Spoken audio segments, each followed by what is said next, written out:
நம்முடைய வாழ்க்கையில சில தாமதங்கள் வரும். நான் கேட்டோம் ஆண்டவர் செய்யலையே, என்னை தனியா நடக்க விட்டுட்டீங்களே ஆண்டவரே. ஆண்டவர், இந்த சின்ன வயசுல இவ்வளவு பெரிய சுமையை என் மேல தூக்கி வச்சுட்டீங்களே ஆண்டவரே. டிலே ஆயிட்டே இருக்கு ஆண்டவரே. நீங்க செய்வீங்கன்னு பார்த்தா பேசிக்கொண்டு தான் இருக்கிறார். பேசிக்கொண்டு இருக்கிறார்ல, செய்வார். ஆண்டவர் சொல்றாரு, நீ பயப்படாத. இந்த பரீட்சை என்ன தெரியுமா? தாமதம். உன் வாழ்க்கையில் நீங்க நினைச்ச நேரத்தில் நடக்காததும் தாமதம் ஆகுதே தவிர தடைபடல. தடைபடாது. தேவரின் சகலவற்றையும் செய்ய வல்லவர். நீர் செய்ய நினைத்தது தடைபடாது. பயப்படாதே, விசுவாசம் உள்ளவனாயிரு. அவன் ஏன் தேவன் பரீட்சிக்கிறார்? அவன் மார்க்கு சுவிசேஷம் 5வது அதிகாரம் 35-36 வசனங்களை வாசியுங்கள். மார்க்கு சுவிசேஷம் 5வது அதிகாரம் 35-36. பேசிக்கொண்டிருக்கையில், உம்முடைய மகள் குமாரத்தி மரித்து போனால் இனி ஏன் போதகரை வருத்தப்படுத்துகிறீர்கள் என்றார்கள். நல்ல கவனிங்க. எவீரு இயேசுவனிடத்துல போய் காலில் விழுந்த, ஆண்டவரே என் மகள் மரித்தாள் என்று கூப்பிடவில்லை. என்ன சொல்லி கூப்பிடுறாரு? அதனுடைய 23 மரண அவஸ்தைப்படுகிறாள். ஆண்டவர் மரணத்தோடு போராடி கொண்டிருக்கிறாள். அவ சாகிறதுக்கு முன்னாடி நீங்க வந்து அவளை கை வச்சிட்டீங்கன்னா அவ பிழைச்சிருவா. இது அவனுடைய விசுவாசம். நம்முடைய விசுவாசம் எதுவோ அதை வெளிப்படுத்தும். 100க்கு அதிபதியினுடைய விசுவாசம் என்ன? நீங்க வர வேண்டாம் ஆண்டவரே, நீங்க ஒரு வார்த்தை சொன்னா போதும். எவீருவனுடைய விசுவாசம் என்ன? நீங்க வந்து தொட்டா போதும். 2 விசுவாசத்தையும் தேவன் கனப்படுத்தினார். இப்ப நல்ல கவனிங்க. இயேசு போயிட்டே இருக்கிறார். பைபிள் சொல்லுகிறது 24வது வசனம், அவர் அவனோட கூட போனார். அப்ப இப்பொழுது அவருடைய ஃபோக்கஸ் எல்லாம் எது மேலதான் இருக்குன்னா, எவீரு வீட்டுக்கு போகணும். போற வழியில எவீரு வீடு அப்படி போகல, அவர் அவனோட கூட போனார். இப்போ அவர் வேற எல்லா ப்ரோக்ராமையும் மாத்தி வச்சுட்டார். எவீரு வீட்டுக்கு தான் போகணும். அவர் அப்படியே புறப்பட்டு வந்திருந்தால் அவள் மரிப்பதற்கு முன்னே வந்திருக்கலாம். ஆனால் ஆழ்ந்த வேலை இன்னொரு சம்பவம் நடக்குது. என்ன சம்பவம்னா, ஒரு 12 வருட பெரும்பாடுள்ள ஸ்திரீ என்ன பண்றா? வந்து இயேசுவின் வஸ்திரத்தை தொட்டு அவளுக்கு என்ன கிடைக்குது? சுகம் கிடைக்குது. அது வரைக்கும் பிரச்சனை இல்லை. சரி, வந்தா சுகம் வாங்கினா போனான். ஆனால் இயேசு திரும்பி நின்று கேட்கிறாரு, ஆமா என்ன தொட்டது யாரு? எல்லாரும் தேடிட்டு இருக்கும்போது எவரு மட்டும் வாட்சை பார்த்துட்டு இருப்பாரு. ஆண்டவரே டிலே ஆயிட்டு இருக்கு ஆண்டவரே. அவ வாரா வந்து அவளுடைய 12 வருட சாட்சிய சொல்லுறா. இல்லைன்னா நமக்கு எப்படி பைபிள்ல தெரிஞ்சிருக்கோல்ல, நானே 12 வருஷமா பெரும்பாடு உள்ளவளா இருந்தேன். நான் போகாத ஹாஸ்பிட்டல் இல்லை, பார்க்காத டாக்டர்ஸ் இல்லை, எல்லாரும் சாட்சி ஆன்னு கேட்டுட்டு இருக்கும்போது எவரு மட்டும் ஆண்டவரே. இங்க பரீட்சை என்பது எது தெரியுமா? டிலே, கொஞ்சம் தாமதம். வேதம் என்ன சொல்லுகிறது? அவர்கள் வந்து கொண்டிருக்கும் போது என்றல்ல. 35வது வசனம், அவர் இப்படி பேசிக்கொண்டிருக்க, அங்க பேசிட்டு இருக்கிறார். அந்தந்த நிலையில் இருக்கிறவங்களுக்கு தான் அந்தந்த வழி தெரியும். எவரின் உள்ளம் எப்படி, ஆண்டவரே அவள் மரண அவஸ்தையா இருக்கிறா. அவர் கூட புறப்படும் போது எவருக்கு கொஞ்சம் நம்பிக்கை வந்துடா, அவ சாகிறதுக்குள்ள இவர் வந்துட்டார்னா. ஆனா இப்பொழுது டிலே ஆயிட்டு இருக்கு. அப்பொழுது எவருவின் காதுகளில் சத்தம் வருகிறது, இனி அவரை தொந்தரவு பண்ணாதீங்க. அதன் அர்த்தம் என்ன தெரியுமா? இனி அவரை அழைத்தும் பிரயோஜனம் இல்லை, இனி அவரை கூப்பிட்டும் பிரயோஜனம் இல்லை, இனி அவருக்கு முன்பாய் தாழ்த்தியும் பிரயோஜனம் இல்லை, இனி நீ உபவாசம் இருந்தும் பிரயோஜனம் இல்லை. விசுவாச பரீட்சையில் நம் காதுகளில் வருகிற வார்த்தைகளில் ஒன்று வேதம் சொல்லுகிறது. 36வது வசனம், அவர்கள் சொன்ன வார்த்தையை இயேசு கேட்ட உடனே ஜெப ஆலய தலைவனை நோக்கி, பயப்படாதே. கைகளை உயர்த்தி ஆமென் சொல்லுங்க பார்க்கலாம். ஏன்னா இந்த டிலே, இந்த தாமதம் அவனால் உண்டானது அல்ல, அவரால் உண்டானது. நம்முடைய வாழ்க்கையில சில தாமதங்கள் வரும். நான் கேட்டோம் ஆண்டவர் செய்யலையே. குறித்த வேலை என்பது நாம் குறித்த வேலை அல்ல, கர்த்தர் குறித்த வேலை. நீ பயப்படாத. சாராளின் கற்பம் செத்தது உண்மைதான், ஆனால் வாக்குத்தத்தம் சாகல. எந்த கற்பம் செத்துச்சோ அதுக்குள்ள வாக்குத்தத்தத்தை வச்சார். எங்கே எலும்புகள் உலர்ந்து கிடந்ததோ அதுக்குள்ளே வார்த்தையை வைத்தார். ஆமென். இந்த வார்த்தை முட்களுக்குள்ளே போனால் வார்த்தை முள்ளாகாது, மாறாக முட்செடி ஆமென் தேவதாரு விருட்சமாய் மாறும். இந்த வார்த்தை உலர்ந்த எலும்புகளுக்குள்ளே போனால் வார்த்தை உலர்ந்து போகாது, மாறாக உலர்ந்த எலும்புகள் சேனையாய் எழும்பும். இந்த வார்த்தை வனாந்திரத்துக்குள்ளே போனால் வார்த்தை வெறுமையாகாது, மாறாக வனாந்திரம் ஏதேனை போல மாறும். அப்படிப்பட்ட வல்லமையுள்ள வார்த்தையை தான் சபைக்கு அனுப்பி இருக்கிறார், ஒவ்வொருவருக்குள்ளும் வைத்திருக்கிறார். பயப்படாதே, விசுவாசம் உள்ளவனாயிரு. ஆமென். விசுவாசம் உள்ளவனாயிரு, பயப்படாதே. ஆங்கிலத்தில் இருக்கும் he ignored what they said. அவங்க என்ன சொன்னாங்களோ இயேசு அதை மைண்ட் பண்ணலன்னு இருக்கும். மலையாளத்தில் இருக்கும் இயேசு அதை காரியமாக்கி இல்ல, அதை அவர் மைண்ட் பண்ணவே இல்லை. ஆமாம், அவர் ஒரு காரியத்தை நாம் நினைத்த நேரத்தில் செய்யாமல், அதாவது குறித்த காலத்துக்கு தரிசனம் வைத்திருக்கிறது, முடிவிலே அது விளங்கும், அது பொய் சொல்லாது.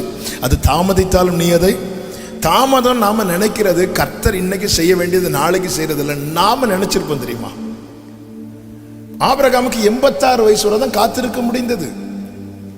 அதுக்கு மேல ஆபிரகாமால முடியாததுனால தான் கேட்டார், என்ன தருவீர் என்று.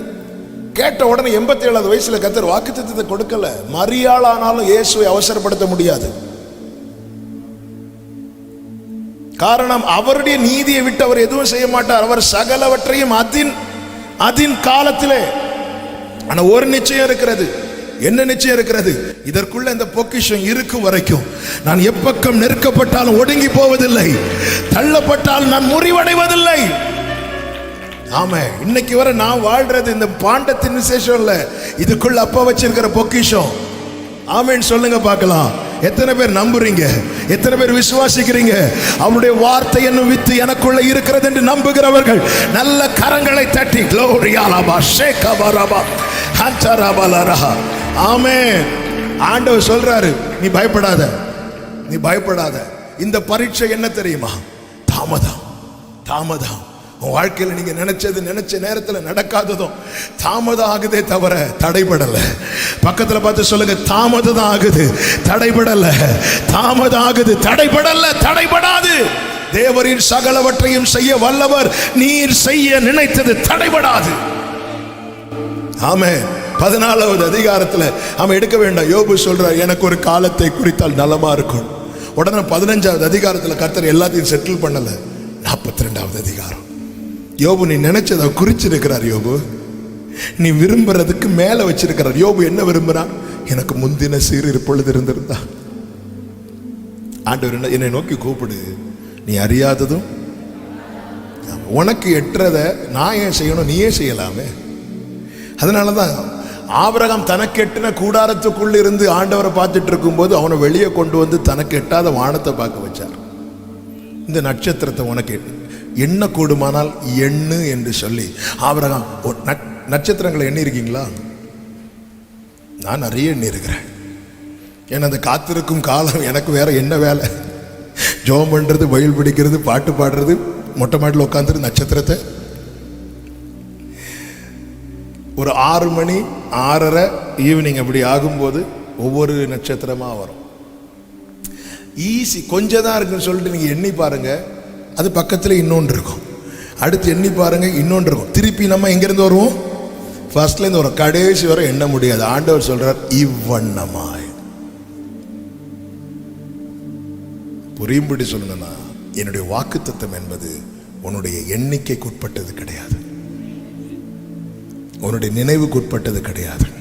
அதனாலதான் என் நினைவுகள் உங்கள் நினைவுகள் அல்ல, என் வழிகள் உங்கள் வழிகள் அல்ல. சொல்லிவிட்டு தான் அடுத்து சொல்லுகிறார், என் வார்த்தை வெறுமையா திரும்பாது. என் விருப்பத்தை நிறைவேற்ற கர்த்தர் வார்த்தையை அனுப்ப மாட்டார், அவர் விருப்பத்தை நிறைவேற்ற தான் வார்த்தை அனுப்புவார். இங்கே தாமதம். உடனே கர்த்தர் கோச்சிட்டு போயிட்டாரா? இல்லை, பாதி வழியில் விட்டு செல்ல மனிதர் அல்ல. இப்போ 2 காரியம். ஒன்று, ஆண்டவர் சொல்ற பயப்படாத, விசுவாசம் உள்ளவனாயிரு. இது ஒரு சத்தம். பல சத்தங்கள் சொல்லுது அவரை விட்டுரு, அவரை விட்டுரு. இந்த பரீட்சையில் நம்ம எந்த சத்தத்துக்கு செவி கொடுக்கிறோம்? சிக்லாகில் இருக்கிற தாவீதின் குடும்பத்தை எல்லாரும் பிடிச்சிட்டு போனதும் 600 பேரும் என்ன சொன்னாங்கன்னா, இந்த இவ்வளோ பிரச்சனைக்கு காரணம் இவன் தான் அப்படின்னா. தாவீது அந்த சத்தத்தை கேட்டிருந்தா உண்மையிலே செத்திருப்பார். ஏன்னா அழுகிறதற்கு பலன் இல்லாமல் போக மட்டும் அழுதாங்க. ஆனால் பைபிள் சொல்லுது, தாவீது கர்த்தருக்குள் திடப்பட்டான். எப்படி திடப்பட்டான்? ஏபோத்தை கொண்டு வர வைத்து, நீங்க ஏதாவது பேசுங்க ஆண்டவரே. ஆண்டவர் சொல்லி, இப்போ தாவீது நீ பிடித்துக் கொள்வாய், அவ்வளவுதான். இந்த விசுவாச ஓட்டத்தில் நான் முன்னாடி போகணுமா பின்னாடி போகணுமா என்பதை தீர்மானிக்கிறது நாம கேட்கிற சத்தம். நம்ம கூட இருக்கிறவர் யார் தெரியுமா? இருக்கிறதை எடுத்து தருவார், இல்லாதவைகளை உருவாக்கி தருவார். ஆமே. வாழ்க்கையில தாமதம் ஆகும்போது தடைப்பட்டுட்டுன்னு மட்டும் நினைக்காதீங்க. அதான் தாவீது, யோபு சொல்றார், நீர் சகலத்தையும் செய்ய வல்லவர், நீர் செய்ய நினைத்தது தடைபடாது. குறித்திடும் வேளை உயர்த்திடுவார், கிறிஸ்துவின் கரத்தில் அடங்கிடுவோம். குறித்திடும் வேளை உயர்த்திடுவார், கிறிஸ்துவின் கரத்தில் அடங்கிடுவோம். தாழ்வில் நம்மை நினைத்தவரை வாழ்வினில் துதித்திடவாய் திறப்போ. அவன் ஆண்டவரே இன்னைக்கு டிலே ஆகுது, இன்னைக்கு நடக்கும் நினைச்சேன், இன்னைக்கு நடக்கல, ஓகே நாளைக்கு நடக்கும். இதுதான் நம்பிக்கை உள்ளவனுடைய பார்வை. ஆபிரகாம் தன் கூடாரத்திலிருந்து கண்களை ஏறெடுத்து பார்த்தானா. இப்படிதான் நம்முடைய பார்வை, இப்படிதான் இருக்கணும், முன்னோக்கி தான் இருக்கணும். முடியாது என்று சொல்லி இருந்துடக்கூடாது, முன்னோக்கி தான் இருக்கணும். இன்னைக்கு நடக்கல, நாளைக்கு நடக்கும். எதை வச்சு சொல்றீங்க? இந்த தீபத்தை நானே விடல. ஆமே. தாமதத்தை தடையென்று எண்ணாதே. தடையென்று எண்ணினால் அதன் பிறகு நாம் அதை எதிர்பார்க்க மாட்டோம், அதற்காக ஜெபிக்க மாட்டோம். ஒரு காரியத்துக்காக நல்லா புரிஞ்சுக்கோங்க, அவருடைய கிருபை இல்லாம நம்மளால 2 நிமிஷத்துக்கு மேல 1 நிமிஷத்துக்கு மேல ஜெபம் ஓடாது. பார்த்துருக்கீங்களா? சில காரியத்துக்காக நம்ம ஜெபிக்க உக்காந்துருந்தா நமக்கு டைமே போகாது இல்லை? ஆனால் இன்னும் சில காரியங்களுக்காக உக்காந்துருந்தா மணிக்கூர் கணக்கில் நாள் கணக்கில் ஜெபம் பண்ணிட்டு இருப்போம். ஒரு காரியம் தெளிவாக தெரிகிறது, அவர் ஜெபிக்க வைக்காம நம்மளால ஜெபம் பண்ண முடியாது. சில காரியத்துக்கு ஒரே ஜெபத்தில் பதில் வந்திருக்கும், சில காரியத்துக்கு ஜெபிக்க துவங்குவதற்கு முன்னமே பதில் வந்திருக்கும். இந்த எல்லா அனுபவத்தையும் நம்ம டேஸ்ட் பண்ண வச்சிருக்கிறார். ஆமேன்னு சொல்றவங்க மாத்திரம். அவன் தானியேலுக்கு மட்டும் நமக்கு டேஸ்ட் பண்ண வச்சிருக்கிறார். ஆனால் சில காரியங்களுக்கு பல நாட்கள் தேவன் ஜெபிக்க வைக்கிறார். ஒரு காரியத்துக்காக ஜெபிக்க வைக்கிறார்னாலே நம்பிக்கை இருக்குன்னு அர்த்தம். நிச்சயமாய் முடிவு உண்டு, உன் நம்பிக்கை. யோவான் ஸ்நானன் இயேசுவை குறித்து என்ன சொல்றார் அப்படின்னா, நான் உங்களுக்கு ஜலத்தினால் ஞானஸ்நானம் கொடுக்கிறேன், இவரோ உங்களுக்கு பரிசுத்த ஆவியினால ஞானஸ்நானம் கொடுப்பார்னா. இயேசு கிறிஸ்து எடுத்துக்கொள்ளப்படுறது வரைக்கும் கொடுத்தாரா? கொடுக்கலையா? யோவான் சொன்னது கரெக்ட் தான். இயேசு கிறிஸ்து எதனால ஞானஸ்நானம் கொடுப்பார்? பரிசுத்த ஆவியினால். அப்ப எல்லாரும் பார்த்துட்டு இருக்கிறாங்க, இயேசு கிறிஸ்து எடுத்துக்கொள்ளப்படுறது வரைக்கும் பரிசுத்த ஆவியினால ஞானஸ்நானம் கொடுத்தாரா? கொடுக்கலையா? கொடுக்கல. மாறாக என்ன சொன்னார்? நீ எருசலேம்ல காத்துரு, கொடுப்பார், நிச்சயமா கொடுப்பார். நீ பெற்றுக்கொள்றதுக்கு தேவன் ஒரு காரியத்தை செய்ய வைக்கிறார். அவர்கள் ஜெபத்தில் தரித்திருந்தார்கள். ஏன்னா இது இந்த ஈவு என்பது தி பெஸ்ட். பொல்லாதவர்களாகி நீங்களே உங்க பிள்ளைகளுக்கு நல்ல ஈவு. ஒரு காரியத்தை கர்த்தர் நமக்கு நம்முடைய நினைவில் தாமதமாய் தோன்றுகிறது என்றால் புரிந்து கொள்ளுங்கள், நாம் வேண்டிக் கொள்வதற்கும் அதிகமாய் ஏதோ ஒன்றை கர்த்தர் செய்ய தீர்மானித்து விட்டார். அபிமெலேக்கு வீட்டிலையும் குழந்தை கிடையாது, ஆபிரகாம் வீட்டிலையும் குழந்தை கிடையாது. அபிமெலேக்கு வீட்டில் புத்திர பாக்கியத்துக்காக யார் ஜெபம் பண்றா? ஆபிரகாம். ஆபிரகாம் ஜெபம் பண்ணதும் அபிமெலேக்கு வீட்டில் குழந்தை சத்தம் கேட்குது. ஒரு புறம் சந்தோஷமா இருந்தாலும் கொஞ்சம் ஆபிரகாமுக்கு என்ன இருக்கும்? வருத்தம். நான் 25 வருஷமா ஜெபம் பண்ணிட்டு இருக்கிறேன், எனக்கு செய்வீங்கன்னு பார்த்தா அவனுக்காக ஒரே ஒரு நாள் ஜெபம் பண்ண செய்றீங்களே. ஆனா 21 கடைசி 1 சொல்லப்பட்டிருக்கிறது, தகுந்த காலத்தில், குறித்த காலத்தில். ஏண்டவர் அபிமெலேக்கு கேட்டதும் கொடுத்துட்டீங்க, ஆபிரகாமுக்கு நீங்க கேட்டதும் கொடுக்கல.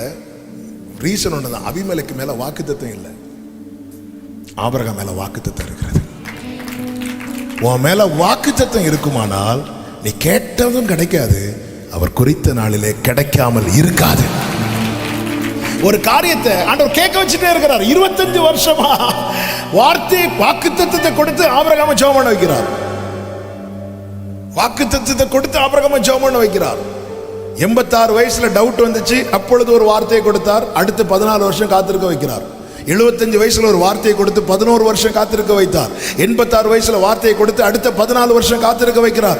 நான் காத்திருக்கிறேன்னா நான் காத்திருக்கவில்லை, கர்த்தருடைய வார்த்தை என்னை காத்திருக்க வைக்கிறது, என்னை ஜெபிக்க வைக்கிறது, என்னை கேட்க வைக்கிறது, என்னை எதிர்நோக்கி பார்த்திருக்க வைக்கிறது.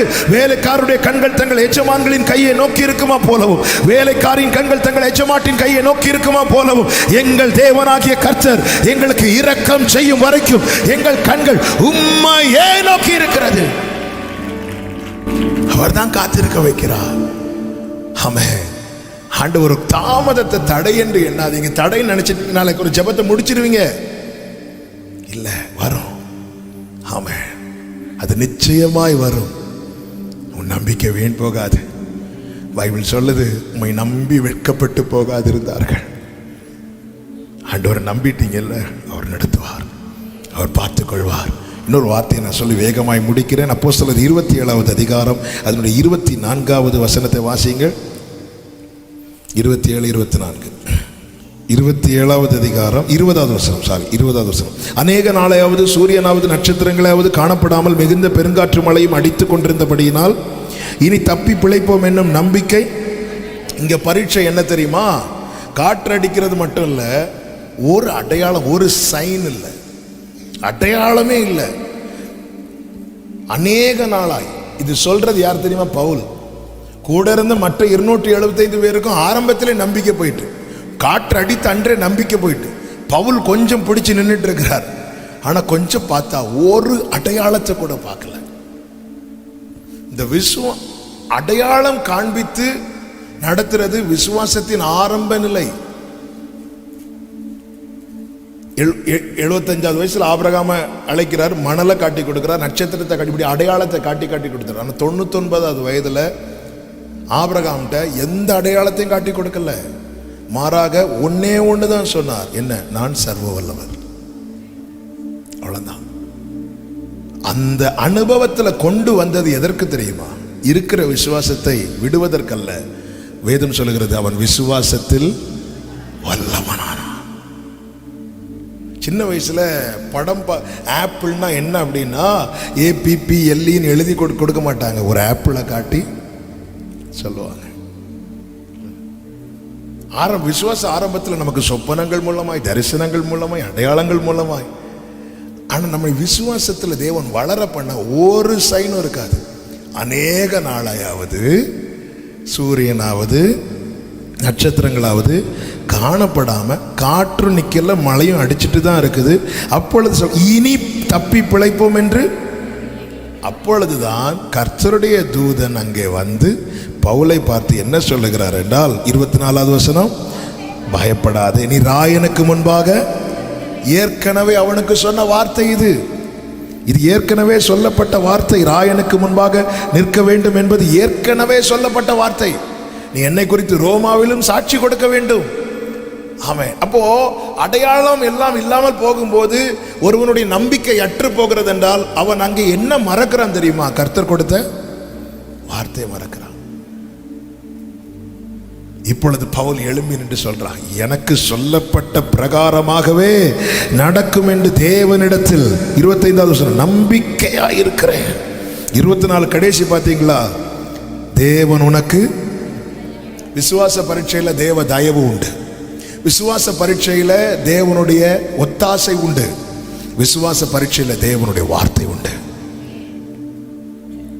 நீங்க அடுத்து பார்த்தீங்கன்னா கப்பர் சேதம் உண்டாகும். கப்பர் சேதம் உண்டாகி ஒரு தீவுல விழுவாங்க. அந்த தீவுல விறக தூக்கி போடும்போது பவுல் கையில ஒரு பாம்பு கடித்து தொங்கும். உடனே பவுல் திருப்பியும் சொல்லல, நம்பிக்கை அற்று போயிட்டு, மாறாக அவன் அதை உதறினான். பதறல, ஏன்னா வார்த்தை உள்ள இருக்கு. உள்ளே இருக்கிற வல்லமையை விட வெளியே இருந்து வருகிற விஷத்துக்கு வல்லமை கிடையாது. பாம்பு அவனை கடிப்பதற்கு முன்னதாகவே அவனுக்கான வார்த்தை உள்ளே இருக்கு. வாழ்க்கையில தேவன் அனுமதிக்கிற விசுவாச பரீட்சை சில நேரத்தில் பேசாம சைலண்ட் ஆயிடுவாரு. சில நேரத்தில் ஒரு பாரத்தை நம்ம தலையில தூக்கி வச்சது மாதிரி இருக்கும். சில நேரத்தில் தாமதமா இருக்கும். சில நேரத்தில் ஒரு அடையாளமும் தெரியாது இல்லை. ஆமாம், ஆனால் எலியாவை பார்த்தீங்களா? அவன் உச்சியில ஏறி தன் தலை தன் முழங்காலில் படு மட்டும். அப்போ எந்த அளவுக்கு தேவனுக்கு முன்பாய் வளைகிறான் பார்த்தீங்களா? தேவனுக்கு முன்பாய் எவன் வளைந்து கொடுக்கிறானோ அவனுக்கு தான் சொல்ல முடியும், நான் கர்த்தருக்கு முன்பாக நிற்கிறவன்.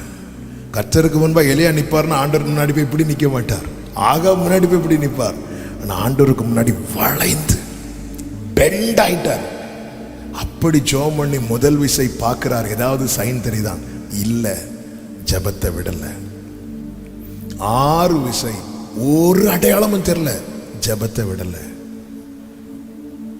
ஏன்னா அவனுக்கு தெரியும், நான் அவருக்கு முன்னாடி நிற்கிறவன், நான் வெட்கப்பட்டு போக அவர் விட மாட்டா. 7வது விசை பார்க்கும்போது பெருசா ஒன்றும் தெரியல, ஆனால் ஒரு உள்ளங்கை அளவு மேகம் தெரிந்ததும் அவன் எழுந்து அறையை கட்டி கொண்ட. அவனுக்கு தெரிஞ்சிட்டு அடையாளம் சின்ன அடையாளம் தான், ஆனா அவர் செய்ய போகிறது பெருசா இருக்க போகிறது. ஆமென் சொல்லுங்க பார்க்கலாம். இந்த அளவுக்கு எலியா ஒரு அடையாளமும் தெரியாத போதும் அவன் ஜெபிக்க காரணம் என்ன? அவன் ஜெபிப்பதற்கு முன்னமே பெருமழை நிறைச்சல் கேட்கிறது, வார்த்தை கேட்டுக்கொண்டிருக்கிறது. இந்த நாட்களில் ஒவ்வொரு நாளும் வேண்டிய வார்த்தைகளை கர்த்தர் கேட்க பண்ணி கொண்டிருக்க காரணம் என்ன தெரியுமா? அடையாளம் உனக்கு தெரியவில்லை என்றாலும் கர்த்தர் செய்ய போகிற காரியம் பெரிதா இருக்க போகிறது. ஹல்லேலூயா! எத்தனை பேர் விசுவாசிக்கிறீங்க? கர்த்தர் என் வாழ்க்கையில் அனுமதிக்கிற பரீட்சை எல்லாம் என்னுடைய நன்மைக்காக என்று சொல்லுகிறவர்கள் கைகளை தட்டி ஹல்லேலூயா! ஒரே ஒரு வசனத்தை வாசித்து ஜெபிக்கலாம். உபாகமம் 8வது அதிகாரம் அதனுடைய 15வது வசனம். உபாகமம் 8:15. ஹல்லேலூயா! உன்னுடைய பின்னாட்களில் உனக்கு நன்மை செய்யும் பொருட்டு உன்னை சிறுமைப்படுத்தி. ஆமென், ஆமென். அப்ப இன்னைக்கு தேவன் எனக்கு ஒரு பரீட்சை வைக்கிறார்னா எனக்கு ஒரு ஃபியூச்சர் இருக்கிறது, எனக்கு ஒரு எதிர்காலம் இருக்கிறது, எனக்கு ஒரு வாழ்க்கை இருக்கிறது. நம்பிக்கையோடு கரங்களை தட்டி ஹல்லேலூயா! உன் பின்னாட்களில் கர்த்தர் நல்லவர். ஹல்லேலூயா, ஹல்லேலூயா. ஜீசஸ் அகல ஆழ உயரமாய் எவ்வளவு அன்பு கூர்ந்தார். என்ன துன்பங்கள் வந்தாலும் அவர் என்னை கைவிட மாட்டார். ஒரு 2 நிமிஷம் எல்லாரும் கண்களை மூடி ஆண்டவர்கிட்ட பேசுங்க. இவ்வளவு நேரம் பேசி இருக்கிறார், உங்ககிட்ட எப்படி பேசியிருப்பார்னு உங்களுக்கு தான் தெரியும். ஒரு 2 நிமிஷம் யாரையும் பார்க்க வேண்டாம், பேசுங்க. ஒருவேளை நினைச்சிருப்போம்ல, ஆண்டவரே மற்ற நேரத்துல எல்லாம் கூப்பிட்டு பேசுவீங்க, என்னை தனியா நடக்க விட்டுட்டீங்களே ஆண்டவரே. ஆண்டவர், இந்த சின்ன வயசுல இவ்வளவு பெரிய சுமையை என் மேல தூக்கி வச்சிட்டீங்களே ஆண்டவரே. ஆமே ஆண்டவரே, டிலே ஆயிட்டே இருக்கு ஆண்டவரே. நீங்க செய்வீங்கன்னு பார்த்தா பேசிக்கொண்டு தான் இருக்கிறார். பேசிக்கொண்டிருக்கிறார்ல, செய்வார். அவர்கள் பேசிக்கொண்டிருக்கிறார். ஆண்டவர் இன்னைக்காவது செய்வீங்கன்னு பார்த்தா இன்னைக்கும் வார்த்தை தான். பேசிட்டு இருக்கிறார்ல, அவர் பேசிட்டு இருக்கிறார்னாலே செய்வார்ன்னு அர்த்தம். ஆண்டவர் ஒரு சைனும் பார்க்கலப்ப, ஒரு அடையாளமும் தெரியலையா ஆண்டவரே. நானும் ஜெபம் பண்றேன், 21 நாள் ஜெபம் பண்றேன், தொடர்ந்து ஜெபம் பண்றேன், இன்னும் ஒரு அடையாளம் பார்க்கலையே. ஆண்டவர் சொல்றார், நீ ஜெபம் பண்றதுக்கு முன்னாடியே நான் தந்துட்டேன் வார்த்தை, நான் தந்துட்டேன். ஆண்டவர்கிட்ட சொல்லுங்க, ஆண்டவரே எல்லாம் நன்மைக்கப்பா. உண்மையில் அன்பு கூறுகிறவர்களுக்கு நீர் சகலமும் நன்மைக்கு ஏதுவாக. ஹல்லேலூயா. இயேசுவை நம்புவே, நாளெல்லாம் நான் பின்பற்றுவேன். என்னை அவரிடம் ஒப்படைத்தேன், வெட்கப்பட்டு போக மாட்டேன். இயேசுவை நம்புவேன், நாளெல்லாம் நான் பின்பற்றுவேன். என்னை அவரிடம் ஒப்படைத்தேன், வெட்கப்பட்டு போக மாட்டேன். ஆஹா